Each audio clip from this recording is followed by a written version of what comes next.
വിലവർദ്ധനവിൽ നിന്നും 100% പരിരക്ഷ. ആഭരണങ്ങൾക്ക് 0% പണിക്കൂലി. പൂക്കൂട്ടുംപാടം മാരിഗോൾഡ് അവതരിപ്പിക്കുന്നു മാരിപ്പൊന്ന് 2025.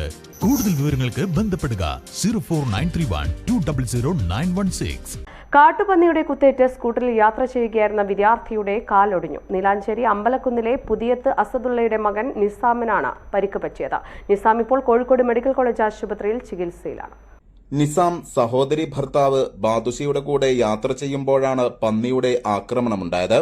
നീലാഞ്ചേരിയിൽ നിന്ന് കുവ്വപ്പുറത്തേക്ക് പോകുമ്പോൾ മേലെ വാഴക്കിളിയിൽ വെച്ചാണ് അപകടമുണ്ടായത്. റോഡരികിൽ നിന്ന് വന്ന പന്നി നിസാമിന്റെ കാലിലാണ് ഇടിച്ചത്. പന്നിയുടെ ഇടിയുടെ ആഘാതത്തിൽ സ്കൂട്ടർ മറിഞ്ഞ് ഓടിച്ചിരുന്ന ബാദുഷയ്ക്കും നിസാര പരിക്കുകൾ പറ്റി.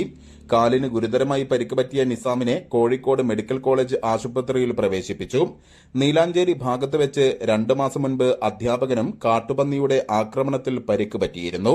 നട്ടെല്ലിന് പൊട്ടൽ പറ്റിയ അധ്യാപകൻ ഇപ്പോഴും പരിക്കിൽ നിന്ന് മോചിതനായിട്ടില്ല. News bureau Thuvur. സ്വന്തം ഹൈസ്പീഡ് ഇന്റർനെറ്റ്, നമ്മുടെ സ്വന്തം ഇന്റർനെറ്റ്.